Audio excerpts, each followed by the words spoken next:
During a family dinner, my father-in-law slapped my son and pushed him to the floor. His daughter laughed. "Thanks, Dad. Maybe that will teach him."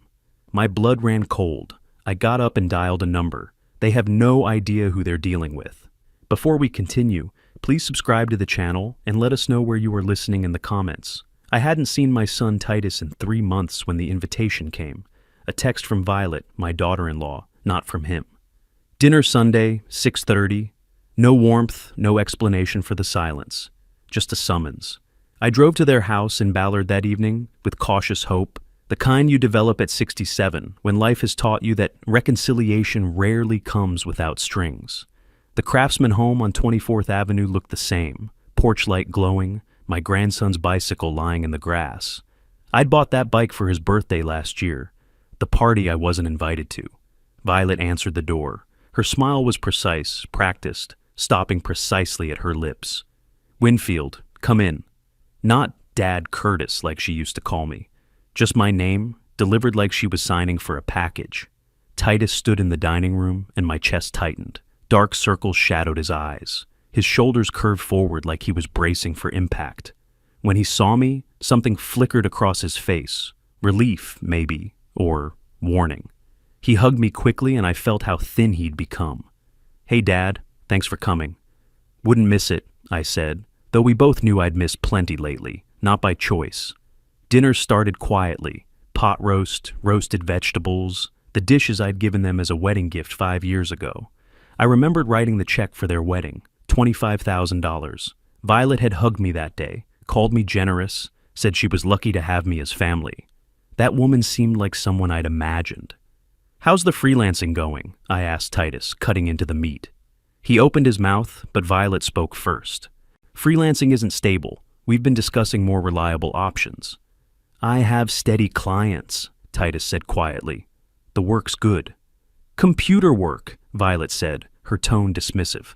"Not exactly."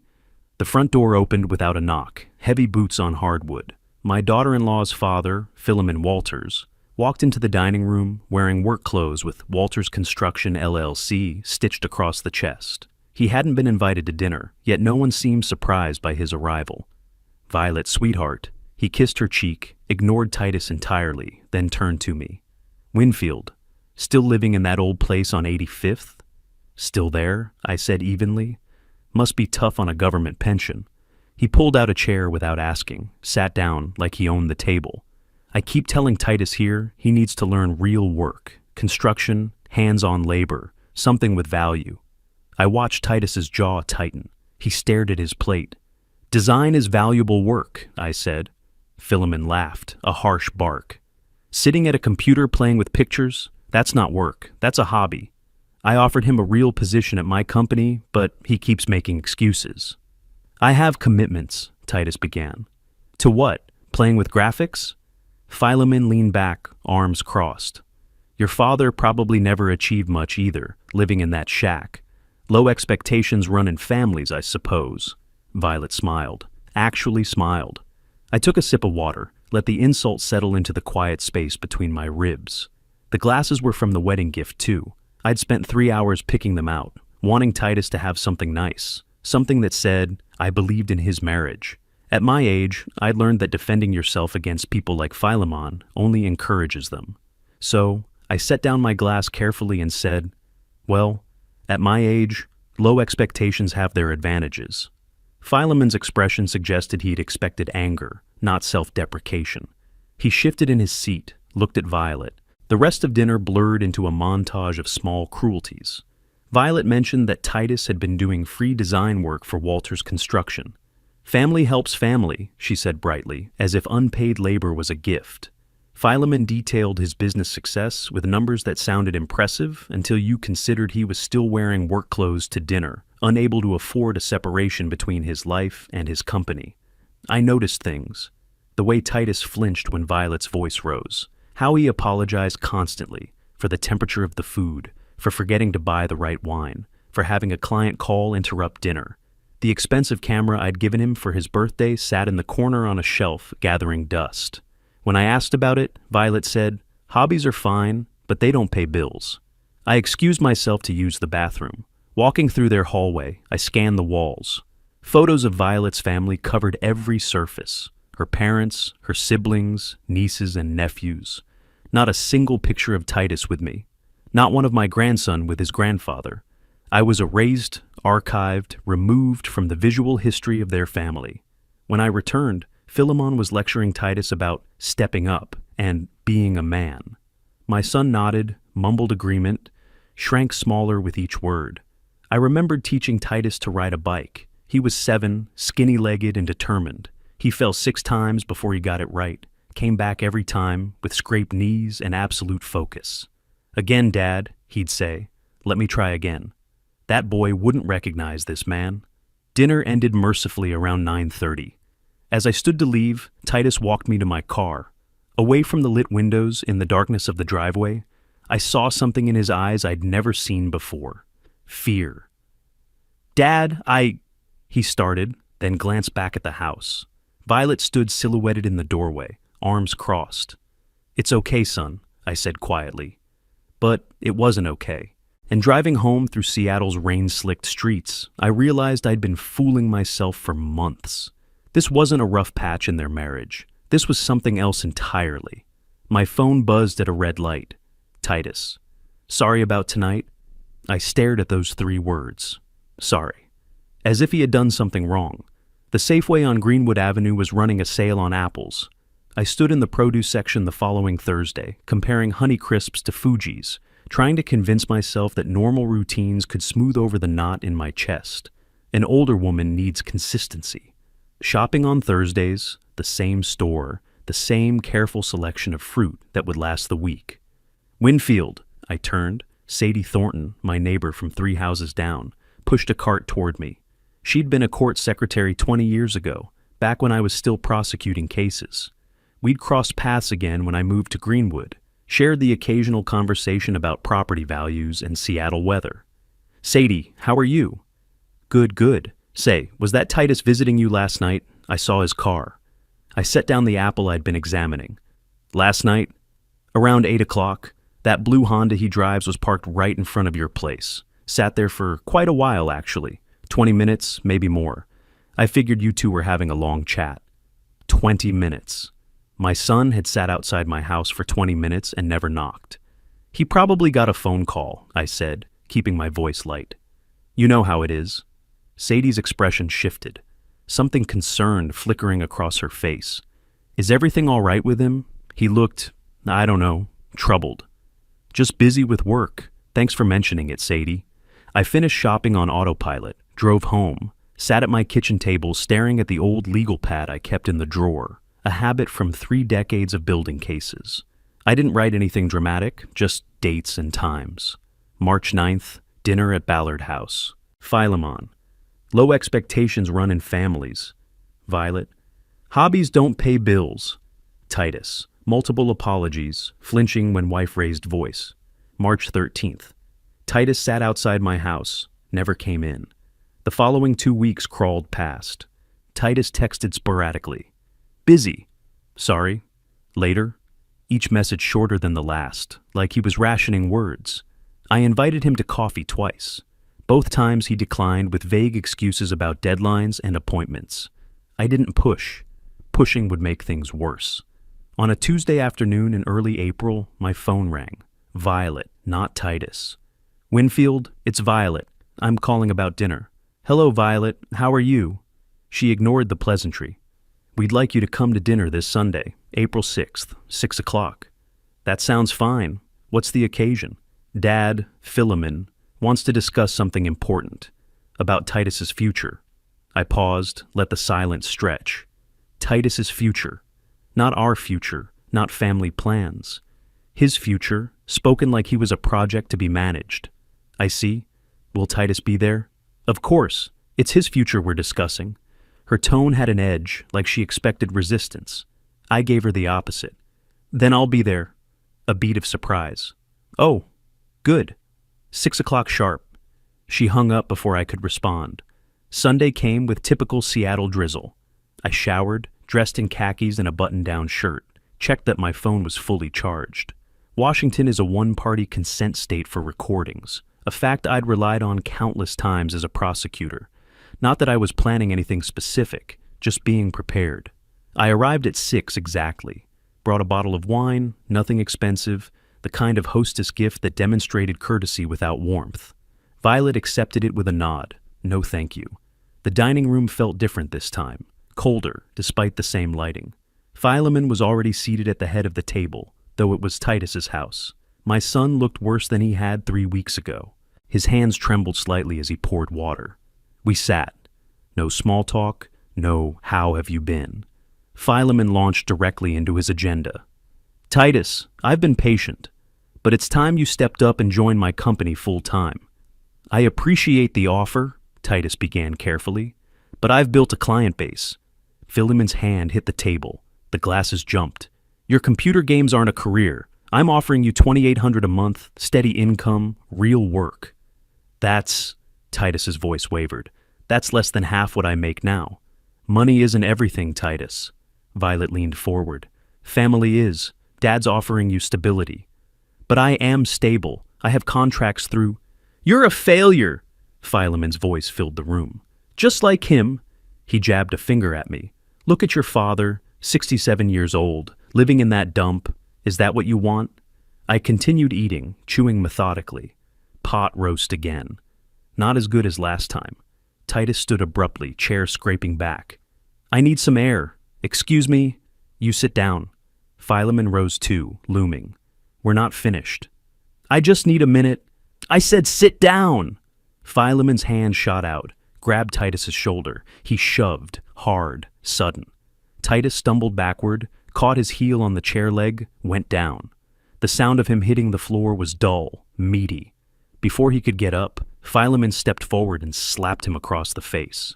The crack echoed like a gunshot in the sudden silence. Violet laughed, actually laughed. Thanks, Dad. Maybe this will teach him to listen. Time stretched. Titus on the floor, hand pressed to his reddening cheek. Violet standing above him with that smile. Philemon breathing hard, flushed with exertion and satisfaction. I set down my fork, placed my napkin beside my plate, stood slowly. Philemon turned to me, apparently expecting approval, or at least silence. Sometimes you have to use a firm hand. Right, Winfield? Old school discipline.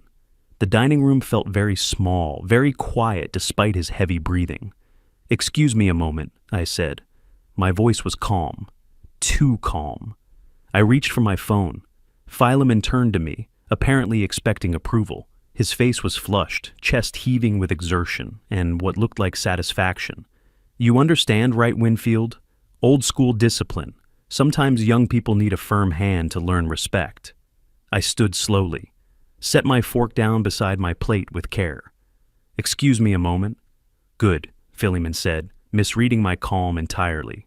Get some air. This is between us and Titus anyway. I walked to the kitchen, 10 steps, maybe 12. Through the doorway I could still see the dining room, Titus on the floor, one hand pressed to his reddening cheek, Violet standing over him with her arms crossed, Philemon settling back into his chair like a king on a throne. My phone came out smoothly. 35 years as a prosecutor teaches you certain skills. Evidence first. Always evidence first. I activated the camera, positioned it on the counter, angled toward the dining room, pressed record. Then I made the call. Marcus, this is Winfield Curtis. Detective Marcus Reed's voice carried surprise. Winfield? Is this... Wait, the Winfield Curtis? Yes, I need your assistance. I'm witnessing domestic assault. Adult male victim, adult male perpetrator. Physical violence, including a strike to the face. Victim still on the floor. Location? 6547 24th Avenue Northwest, Ballard. I'm on scene now. I have video evidence of the incident. We're 3 minutes out. Are you in danger? No. The perpetrator believes I'm a harmless old man. He's currently still berating the victim. Reed's pause was brief. Are you recording this call too? Video recording of the ongoing situation? Yes. You're familiar with Washington's consent laws. One party? Understood. Units rolling now. I ended the call, picked up my phone, returned to the dining room. Slipped the phone into my shirt pocket with the camera lens visible. They didn't notice. Too focused on their educational moment. Please, I said, sitting down. Continue. Philemon barely paused. As I was saying, Titus, you'll start at my company Monday. $2,800 a month. Violet actually pulled out a notepad, and started writing. And you'll need to sell that camera. No more wasting money on hobbies. I lifted my water glass, took a sip. What exactly would Titus's role be, Philemon?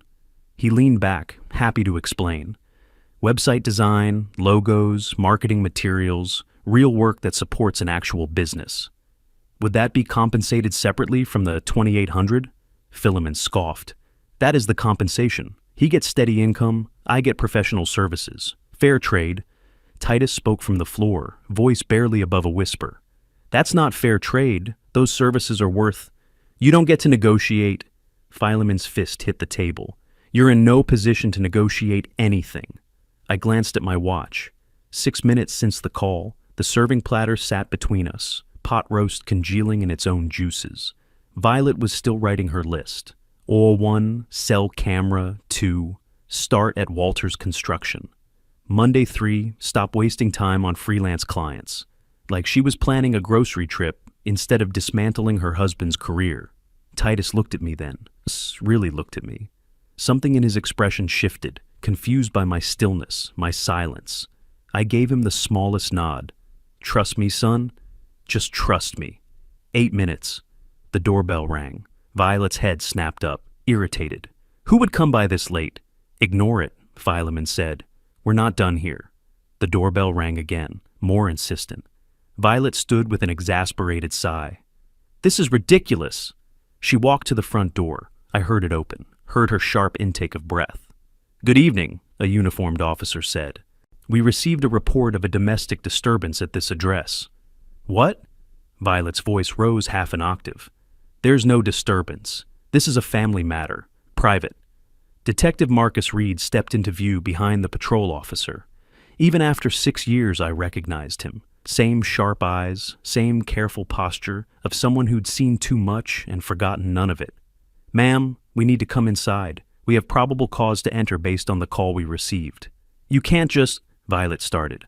RCW 1031 I-100 permits us to enter without warrant when domestic violence is suspected. Please step aside. Violet stepped back, face draining of color. The officers entered, Reed scanning the room with professional efficiency. His gaze moved from Titus on the floor to Philemon standing over him, to the dining table where I sat with my water glass raised halfway to my lips. Our eyes met. He gave the smallest nod, and I smiled. Who the hell called you? Philemon was on his feet. This is harassment, private property. Detective Reed's expression didn't change. We received a call from Mr. Curtis here, reporting witnessing a domestic assault. Philemon turned to me. You? You called the cops on family? Reed pulled out his notebook. Mr. Curtis, can you confirm the information from our phone call? Yes, Detective Reed. I witnessed Mr. Walters physically assault my son, shoving him to the floor and striking him across the face. Wait. Philemon's eyes narrowed. You two are on a first-name basis? What is this? Mr. Curtis and I have worked together previously, Reed said evenly. He was a federal prosecutor for 35 years. The silence lasted 3 heartbeats. What? Violet's voice cracked. A prosecutor? Philemon's face reddened. You're lying. U.S. Attorney's Office, Western District of Washington, I said. I retired in 2020. Reed turned to me. Do you have the footage you mentioned? I handed him my phone. 7 minutes. Starting after the initial assault, shows continued verbal abuse and coercion. Reed watched, face neutral, Officer Thompson peering over his shoulder. When he looked up, his expression was professionally blank, but I saw the flicker of recognition in his eyes. Good evidence. Solid case. Mr. Walters, Reed said, can you explain what I'm seeing here? That's illegal, Philemon sputtered. You can't record people without permission. Washington is a one-party consent state, sir. Mr. Curtis had every legal right to record. Now, this footage shows you striking Mr. Titus Curtis across the face. What's your explanation? He needed to learn respect. He's weak, like his father. Philemon caught himself, but too late. So, you admit striking him? He needed discipline, Officer Thompson wrote in his notebook. Suspect acknowledges physical contact with victim. Reed turned to Titus, still on the floor. Sir, I need to ask, Do you wish to file charges against Mr. Walters for assault? Titus! Violet's voice was sharp. Don't you dare! He's my father! Titus looked down at his hands. I don't know. I spoke quietly. It's your choice, son. No one can make it for you. Whatever you decide, I support you. If you do this, you're destroying this family, Violet said. Think about what you're doing, boy, Philemon added from across the room. Titus was silent for a long moment. Then he looked up, at Violet, at Philemon, then at me. Something settled in his expression. He hit me, Titus said, voice steady, in my own home, and she laughed. He turned to Reed. Yes, I want to file charges. Violet gasped. Titus! You need to leave, Violet, my son said. Both of you need to leave. Reed nodded to Thompson, who moved toward Philemon. Mr. Philemon Walters, you're under arrest for assault in the 4th degree under RCW 9A 36.41. You have the right to remain silent. Anything you say can and will be used against you in a court of law. This is insane! Philemon jerked away as Thompson pulled out handcuffs. Over a little discipline? Assault on an adult is a criminal offense in Washington state, Reed said. You can explain your actions to your attorney. The handcuffs clicked into place. Philemon's face had gone from red to purple. You'll pay for this. I have lawyers. I'll sue you for everything. I remained seated, hands folded. You'll need an excellent attorney, Mr. Walters. I recommend retaining one immediately. You manipulative old... Sir, Thompson interrupted, I'd advise you to stop talking. They led him toward the door. At the threshold, Philemon twisted back.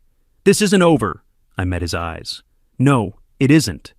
Violet was crying now, following them. Dad, I'll call someone. I'll fix this.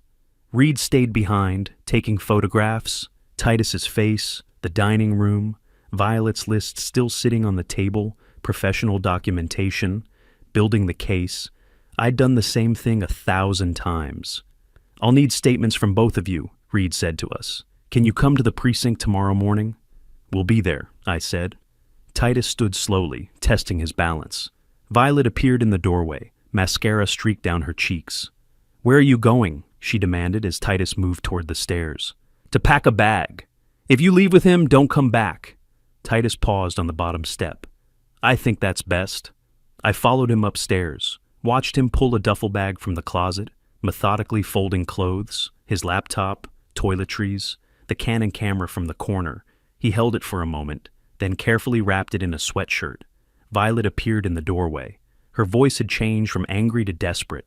Titus, please, we can fix this. Dad didn't mean... He meant it, Titus said, without looking at her. And you laughed. I was just trying to... You laughed, Violet. He zipped the bag.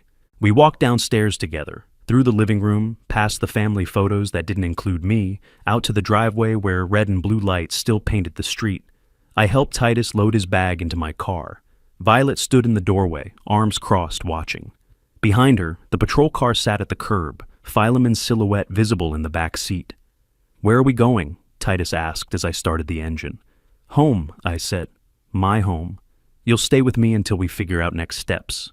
He nodded then. Dad, why didn't you ever tell me about being a prosecutor? I pulled onto the street, watching Philemon's shape in the rearview mirror. Because I didn't want you to know me for what I did.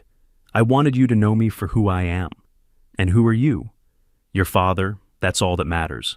Violet was on her phone already. Calling an attorney probably, calling family, probably not realizing that everything had changed tonight. The old prosecutor in me noted the time, just after 9. The arrest was just the first move. The real work would begin tomorrow. We drove in silence for the first 10 minutes. Titus stared out the window at the passing streetlights, processing. I let him think. Finally, Dad, last night, Detective Reed called you by name. Captain Morrison practically saluted. Who are you? I'd known this conversation was coming, had prepared for it since the moment I'd made that phone call. Still, the words felt strange after so many years of silence. I was a federal prosecutor, U.S. Attorney's Office, Western District of Washington. 35 years. His head turned slowly.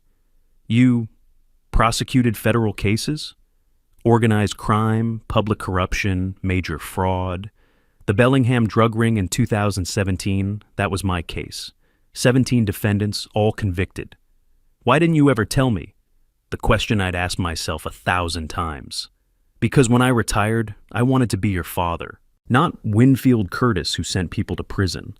I wanted you to know me as Dad, not as the prosecutor. But all these years, Violet and Philemon treated you like you were nobody, like you'd failed. I smiled slightly. I let them. People reveal themselves when they think you're harmless. He was quiet until we reached the precinct. North Precinct sat on College Way, a modern building that always smelled faintly of coffee and paper. I'd been here dozens of times over the years, though not in the last 5. Captain Morrison met us in the lobby. He was grayer than I remembered, but his handshake was firm. Mr. Curtis, sir, I heard you were involved. I wanted to personally ensure this case gets priority. I appreciate that, Captain. Though I'm just a witness here, my son is the victim. Yes, sir, but when Winfield Curtis witnesses a crime, we take notice. Your statement will carry significant weight. After Morrison left, Titus leaned close. He called you sir. You've been retired 5 years. Respect doesn't retire, son. You earn it over decades. That's what Philemon never understood. The statement taking was methodical. Detective Reed walked me through every detail while a video technician copied my phone footage. I provided timeline, observations, context.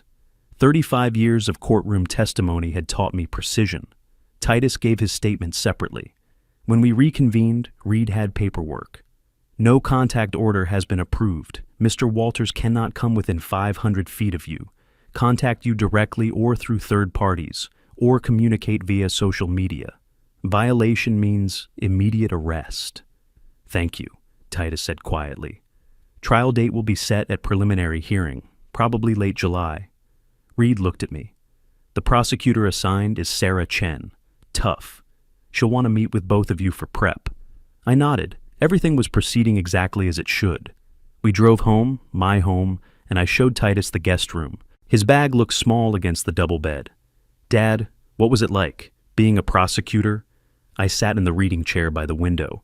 Like playing chess, except the pieces are evidence, witnesses, and time. You think 10 moves ahead. You prepare for every countermove, and you never ever underestimate your opponent. Did Philemon underestimate you? Completely. That was his first mistake. Hitting you was his second. That evening, my phone rang. Sadie, my neighbor from down the street. Winfield, I just heard the news. I was telling my book club about the arrest, and Helen remembered you from the papers. The federal prosecutor. Why didn't you ever mention it? Didn't seem relevant, I said mildly. Well, everyone's talking about it now. The Ballard Facebook group is exploding. People are saying Philemon picked the wrong family to mess with. After she hung up, I turned to Titus. The neighborhood knows, which means Philemon will know soon. Our element of surprise is gone. Does that matter? It accelerates the timeline, but that's fine. I have other moves in play. I called Gerald Patterson, an old friend who'd specialized in tax law after leaving the prosecutor's office. We'd worked a corruption case together in 2015. Gerald, I need analysis of a company, Walters Construction LLC, Seattle, everything public record. What am I looking for? Vulnerabilities, tax issues, licensing problems, contractor violations. Anything state or federal agencies might find interesting. There was a pause. Winfield, you're not building a case anymore. You're retired. This is personal. They hurt my son. I'm not prosecuting, I'm protecting.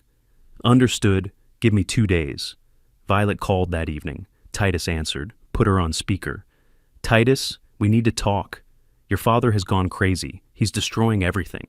He's protecting me. You and your father assaulted me in my own home. It wasn't that serious. Dad just lost his temper. But now, the divorce, the charges. Please tell your father to stop. He hasn't done anything illegal. Neither have I. We're just using the system.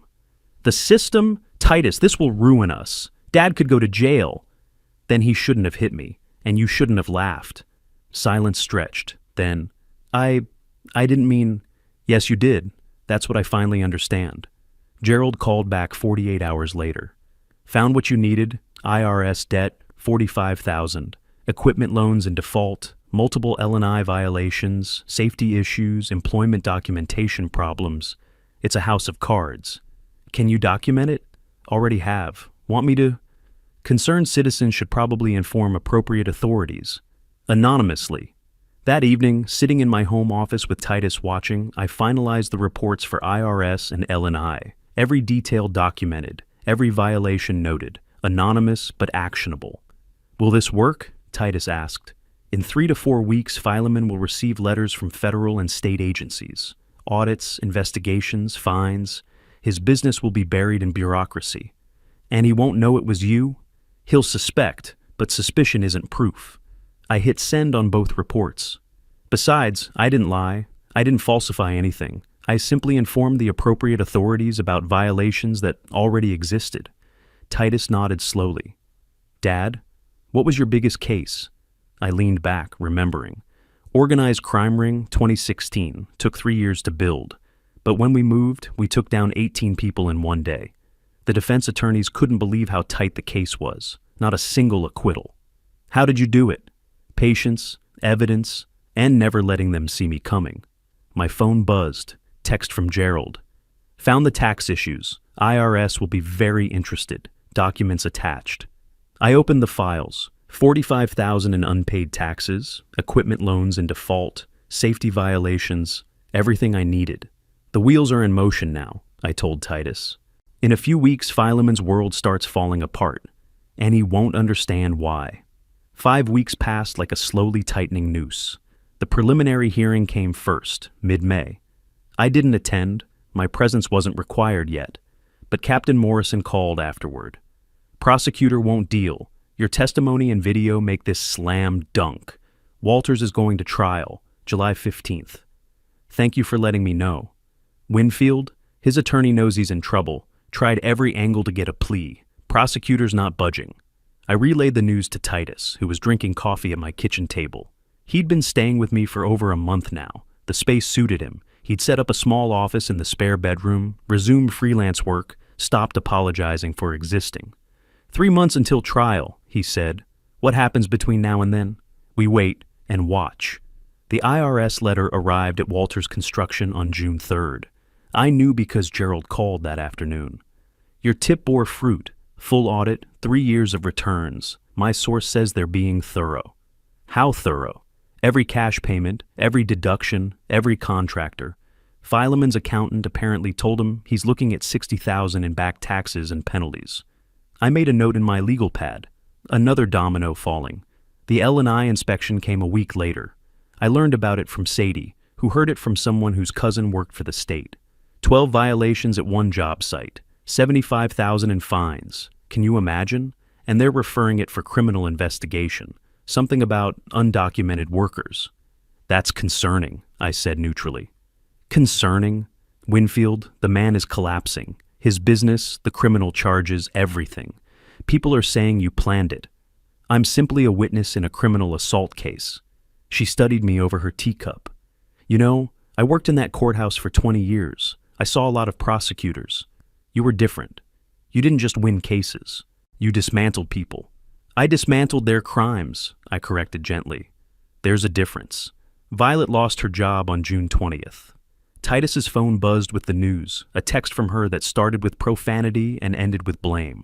She thinks we got her fired, Titus said, showing me the screen. Did we contact her employer? No. Then she got herself fired. Scandal has consequences. His phone rang. Violet desperate now. He answered, put her on speaker.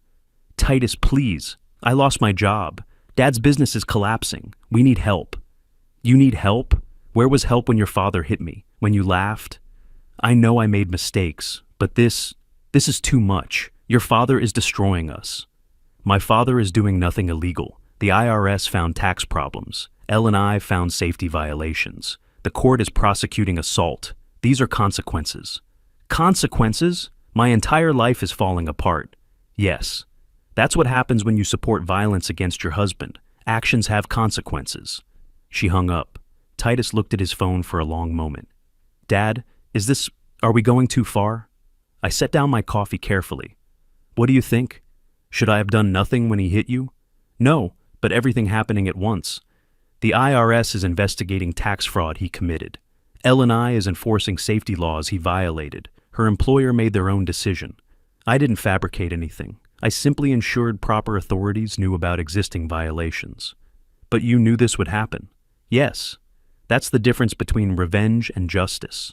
Revenge is making someone suffer for satisfaction. Justice is ensuring consequences match actions.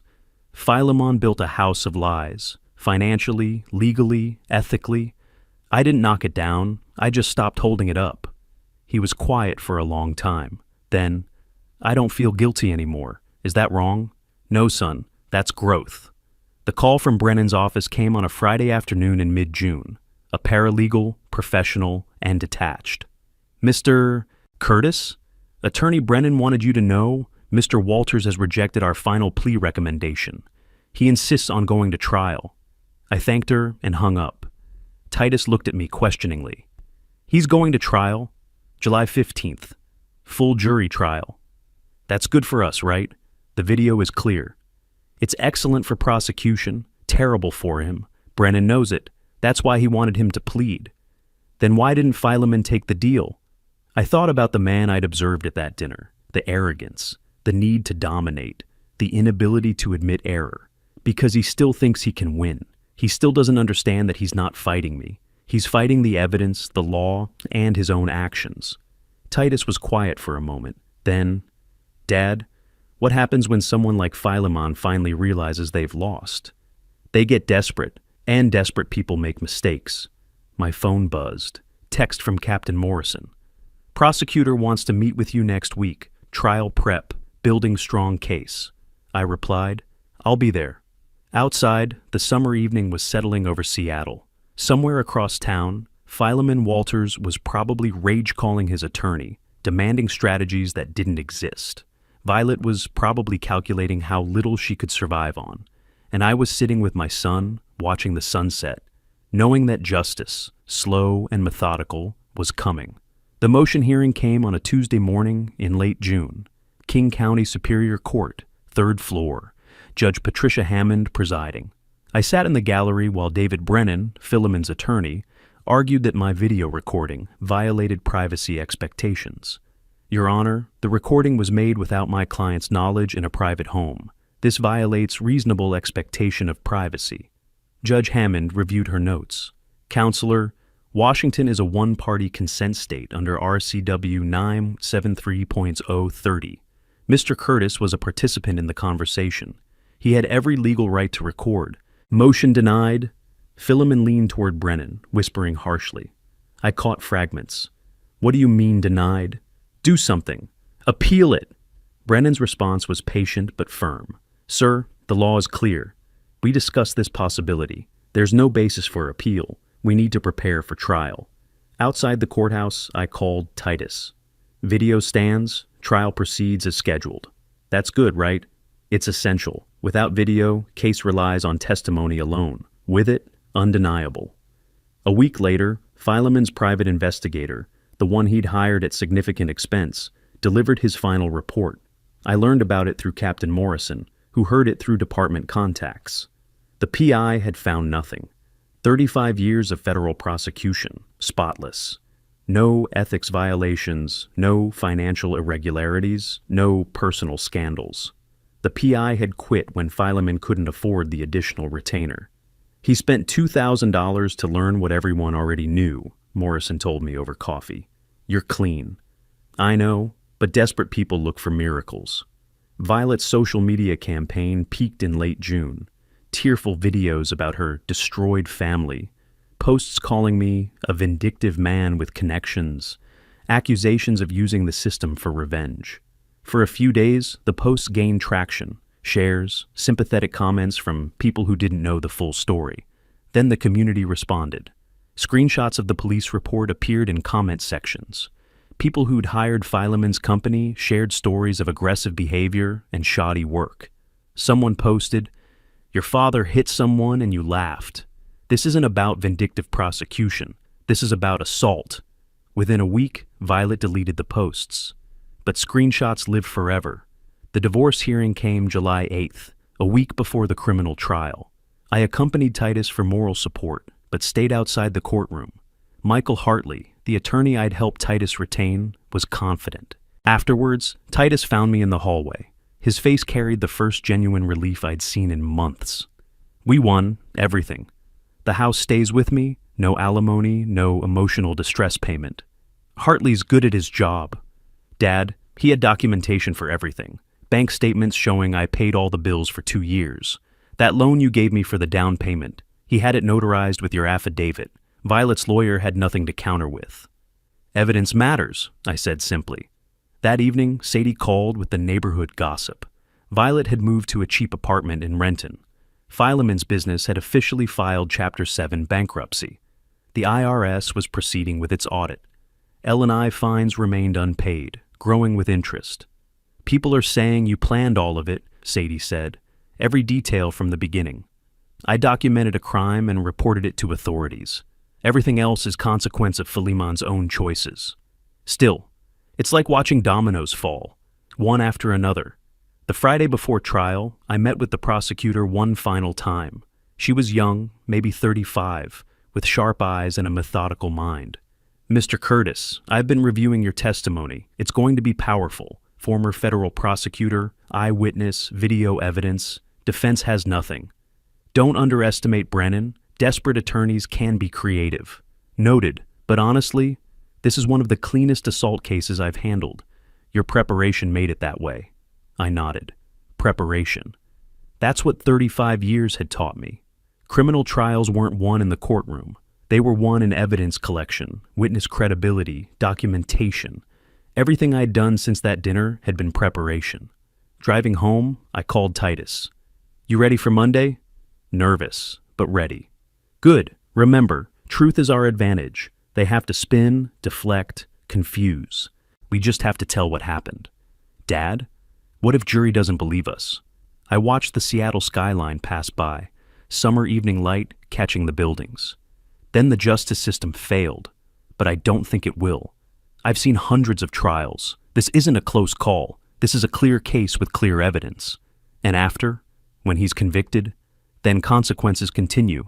Bankruptcy, federal charges for those immigration violations, social exile. Not because I'm pursuing them, because they're natural results of his actions. Sometimes I feel bad for Violet. She looked so broken at the divorce hearing. I understand, but remember, she chose to laugh when her father hit you. Consequences aren't cruelty, they're accountability. That night, I reviewed my testimony notes one last time. Monday would be difficult. Testifying against your daughter-in-law's father, even when justified, feels heavy, but necessary. Justice often feels heavy. That's how you know it matters. The courtroom smelled like old wood and nervous sweat. I'd testified in dozens of courtrooms over 35 years, but never as a witness in someone else's case. The role felt strange, passive instead of strategic, answering instead of asking.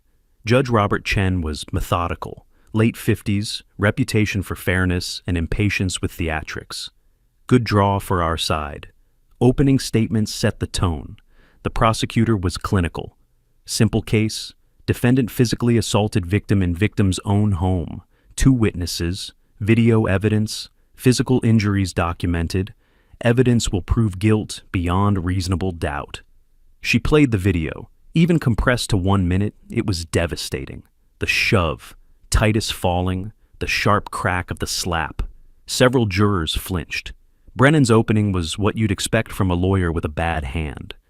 Momentary lapse in judgment, family stress, no serious injury intended. Consider the context of a father concerned for his daughter's family. The jury looked unimpressed. I testified that afternoon. The prosecutor walked me through credentials first. Federal prosecutor, 35 years. Western District of Washington. Established credibility before substance. Mr. Curtis, what did you observe on April 6th? I observed the defendant grab my son's shoulder and shove him forcefully. My son fell to the floor. The defendant then struck my son across the face with an open hand. What did you do? I began video recording on my phone. Washington is a one-party consent state. I had legal right to do so. Then I called Seattle police. Why? Because I just witnessed an assault. As a former prosecutor and citizen, reporting crimes is a responsibility. Brennan's cross-examination tried to paint me as biased, using connections, pursuing a vendetta. I stayed calm. Mr. Curtis, you could have handled this privately, family to family. Assault isn't a family matter, it's a crime. Would you suggest a witness to robbery handle it privately? You admit you have a relationship with Detective Reed? We worked together years ago. I have relationships with many law enforcement professionals. That's the result of a 35-year career prosecuting criminals.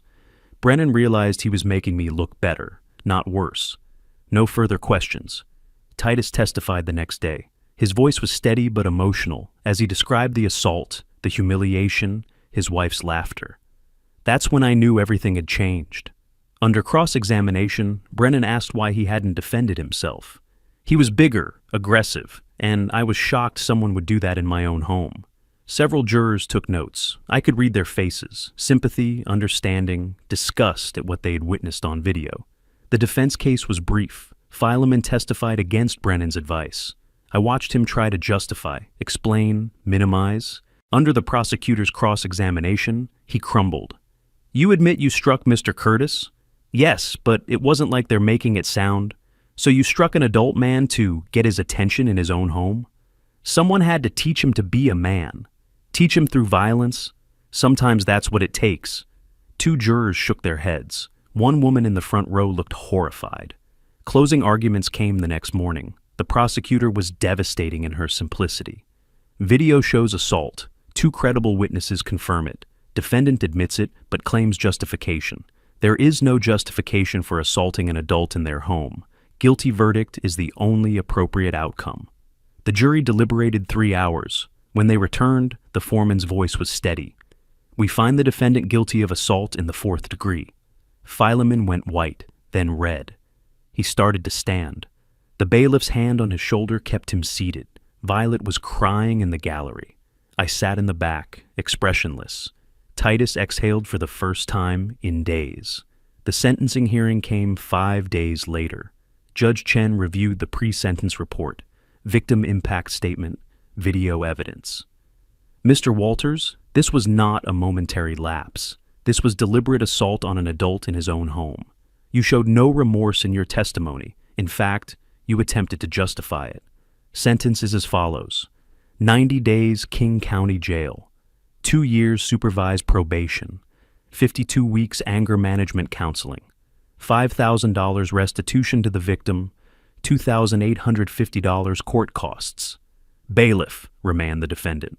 Fileman stood as the bailiff approached with handcuffs. His face was twisted with rage. You destroyed me, he shouted, looking at me. I had a business, reputation. You took everything. Judge Chen's voice was sharp. Mr. Walters, you will remain silent. As they led him away, Fileman hissed in my direction. This isn't over. I spoke quietly, almost to myself. Yes, Fileman, it is. The courtroom emptied slowly. Titus and I were among the last to leave. In the hallway, Captain Morrison approached. Mr. Curtis, good work in there. Thank you, Captain. Though it wasn't work, just testimony. Still, you handled Brennan's cross perfectly. Titus and I walked to the parking garage. Summer afternoon sun breaking through Seattle's clouds. He was quiet until we reached the car. It's really over, isn't it? The trial, I mean. Yes, he'll serve his sentence. Probation after. But the criminal case is finished. And the other stuff, the bankruptcy, the IRS, that continues, natural consequences of his choices. But we're not pursuing anything more. We don't need to. He nodded. I feel not happy exactly, but relieved. That's appropriate. Justice isn't supposed to feel like a victory celebration. It's supposed to feel like balance restored. That evening, Titus made dinner, simple pasta. We ate in comfortable silence. What happens now? He finally asked. You rebuild. New job, maybe a new relationship someday. Life without constant criticism. You're free now. And them? They face consequences. But Titus? That's not our focus anymore. We look forward, not back. He smiled. First genuine smile I'd seen in months. Outside, summer evenings settling over Greenwood. Somewhere across town, in King County Jail, Philemon Walters was learning that actions have consequences. And here, in this modest house on 85th Street, We were learning that justice, though slow, arrives eventually. Philemon walked out of King County Jail on September 10th, looking 10 years older. Gray stubble covered his jaw. His shoulders curved forward like a question mark. Violet waited by her car, a 10-year-old Honda she'd bought after selling the nicer one. The drive to his studio apartment in White Center was silent. She'd helped furnish it with donations from Goodwill, a twin bed, small table, 2 chairs, $950 a month, which she was helping him pay. That afternoon, his probation officer laid out the terms. Weekly check-ins, anger management every Tuesday, no contact with Titus, restitution payments of $100 monthly, 50 months total. Any violation meant immediate return to jail. Do you understand, Mr. Walters? Yes. Good. Make your first anger management appointment by Friday. That evening, Violet visited his apartment, brought groceries, helped him organize the small space. He sat on the donated couch, staring at nothing. If Titus had just taken the job, he began. Dad, stop. Her voice was sharp. Just stop. But if he'd listened, you hit him. I laughed. We destroyed everything ourselves. She was crying now. We thought we were better than everyone. We treated people like tools, and Winfield Curtis showed us we weren't untouchable. Philemon opened his mouth to argue. Then something broke. He put his face in his hands and cried, deep, shaking sobs. The first time she'd seen him cry in her entire life. What did I do? His voice was muffled. How did I become this? Violet sat beside him, hand on his shoulder. We have time to figure it out. But Dad, no more excuses, no more blaming others. The anger management class met in a church basement. 12 metal folding chairs in a circle, coffee in styrofoam cups, fluorescent lights. Philemon was the oldest. The counselor was patient but firm. Tell the group what brought you here, Philemon. Court ordered. I was convicted of assault. Tell us what happened. Own your actions. The words felt like broken glass in his throat. My son-in-law refused to work for my company. I got angry. I pushed him. He fell. Then I slapped him. A younger man across the circle frowned. Why'd you hit him? Because he wouldn't listen. He was disrespectful. I thought... Philemon stopped. The truth was worse than the lie. No, that's an excuse. I hit him because I was used to controlling people, and he said no. I couldn't handle someone not obeying me. That's the first honest thing you've said, the counselor noted. Keep going there. 3 weeks later, Violet stood at the Target checkout, exhausted. 8-hour shift, lunch break spent eating crackers in her car because she couldn't afford the food court. Her feet ached. The red vest felt like a prison uniform. A woman she recognized from Ballard came through her line. Their eyes met. The woman quickly moved to another register. Violet finished her shift, drove to her apartment in Renton.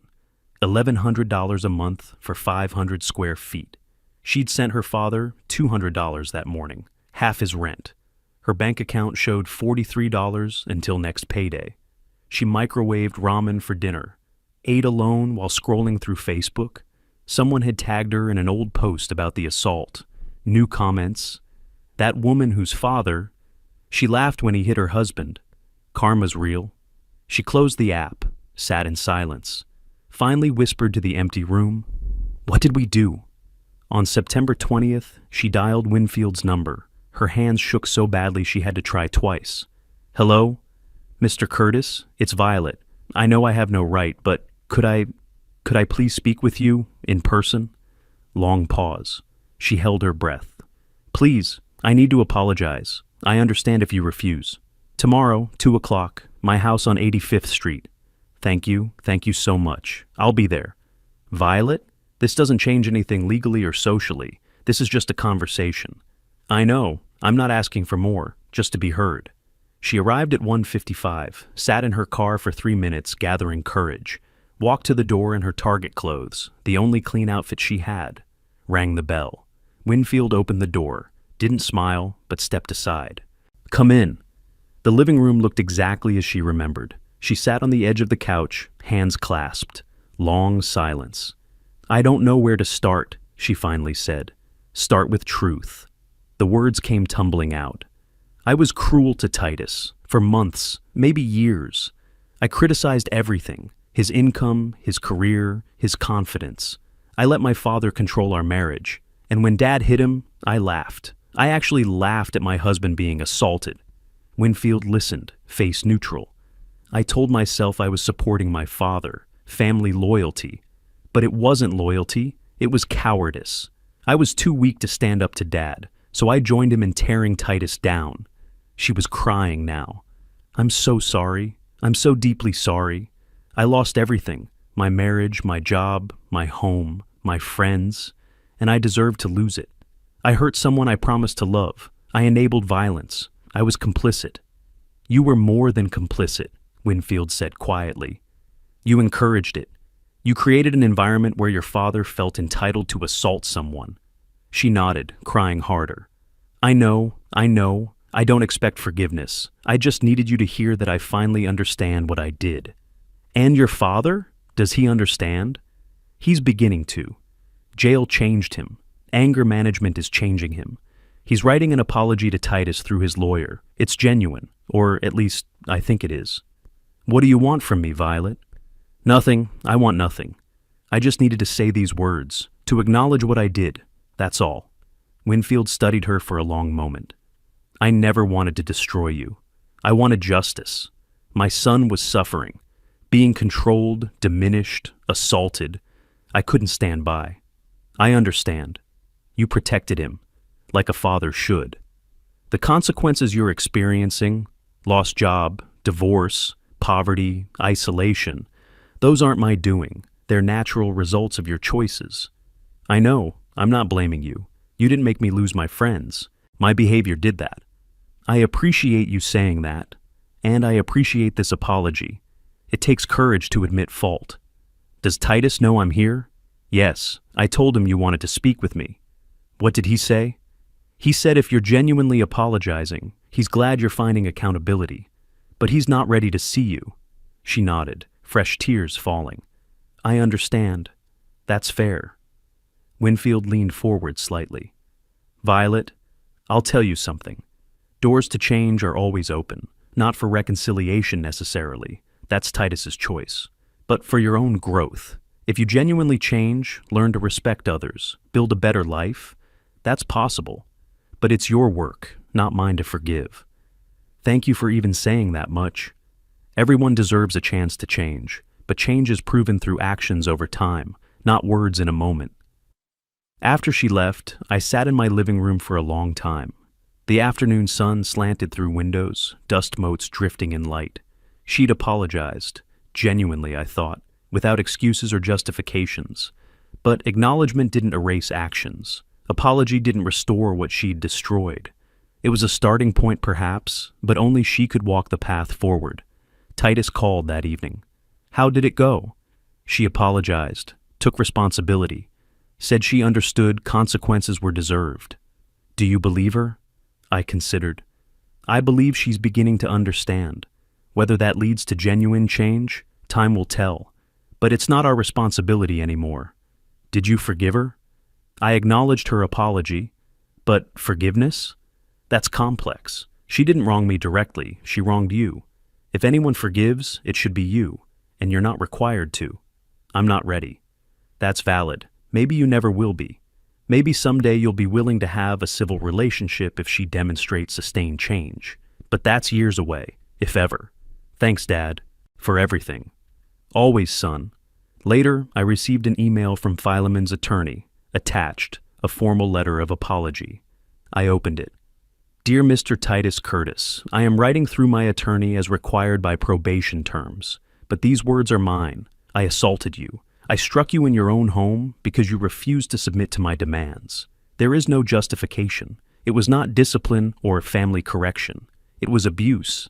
I spent 50 days in jail thinking about what kind of man I'd become.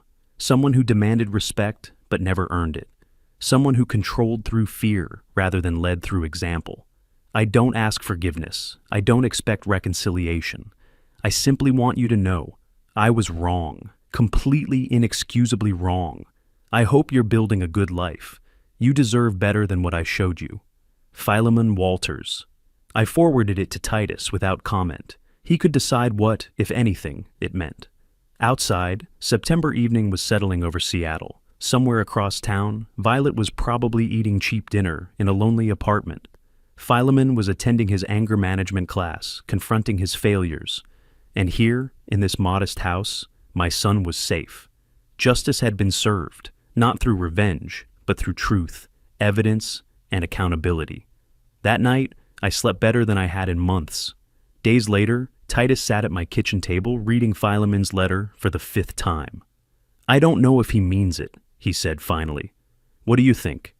"I think he's scared and broken, and finally sees what he did, but I don't know if that's genuine change or just desperation." "Both can be true," I said. "Desperation can trigger genuine self-examination. Whether he maintains that awareness in years to come, that's unknown, but it's not our responsibility to monitor." "Do I have to forgive him?" "Absolutely not. Forgiveness is a gift, not an obligation. You can acknowledge his apology without forgiving. You were the victim. You owe him nothing. Part of me wants to be the bigger person. Being the bigger person doesn't mean accepting abuse or forgiving the unforgivable. It means maintaining your dignity and boundaries while they face their consequences. You've already done that." He folded the letter carefully. "So, I just do nothing? You live well. You build a good life. You learn from this. That's not nothing. That's everything." Sadie visited for tea the following week, bringing neighborhood gossip as always. "Everyone's talking about you," she said with a smile. "I can imagine. In a good way. People are saying you stood up for your son, protected him from a bully." "I simply reported a crime and testified truthfully." "Don't be modest. Philemon thought you were weak because you're quiet and retired. He learned otherwise." I smiled slightly. "Underestimation can be an advantage. I'll say. People respect you now, not that they shouldn't have before, but now they know who you are." That afternoon, I attended an online auction. The 1804 silver dollar came up. Rare, beautiful, expensive. I bid carefully, methodically. When the hammer fell at $85,000, I felt a quiet satisfaction. Not just owning the coin, but returning to this hobby I loved. Life continuing beyond the drama. Titus came home that evening excited about his new job. Rover.com had hired him as senior designer at $95,000 a year, nearly double his freelance income. "They love my work," he said. "Actually respect my ideas. It's so different from being constantly criticized." "Yeah." I forgot what it felt like to be valued. We made dinner together, something we'd been doing regularly. Simple pasta, salad, conversation about his day. The domestic peace I'd fought for. Later, sitting on the back porch, Titus asked, "Do you ever regret it? Calling police that night? Everything that followed?" I thought about the question. "No, I regret that it was necessary. I regret that your marriage ended. I regret that you were hurt. But my actions? No regrets." Violet and Philemon lost everything. They lost what they built on lies and abuse. I didn't take it. Consequences did. He nodded. "I'm glad I know who you are now. Really know." "I'm glad too, though I was always the same person, just with different history than you knew." "Why did you hide it?" "Because I wanted you to love me for being your father, not for being Winfield Curtis the prosecutor. Titles fade, relationships remain. You could have corrected Philemon when he called you a poor old man. To what end? Prove I had money? Would that have made him respect you? No. It would have made him jealous and angry. Better to let him underestimate until it mattered." We sat in comfortable silence, watching the sun set over Puget Sound. "What happens now?" Titus finally asked. "You build a good life. Great job, new opportunities, freedom to be yourself. I return to my hobbies and quiet routines. We have dinners together, talk about your day, normal life. And them? They face their consequences and either grow from them or don't. That's their journey, not ours." It feels anticlimactic somehow. Good endings often do. No dramatic confrontation, no grand finale, just resolution, justice served, wounds healing, life continuing. He smiled. "I like that." My phone buzzed. Text from Sadie. "Heard Violet moved to Everett. New job, fresh start, away from Ballard gossip." I showed Titus. He read, nodded.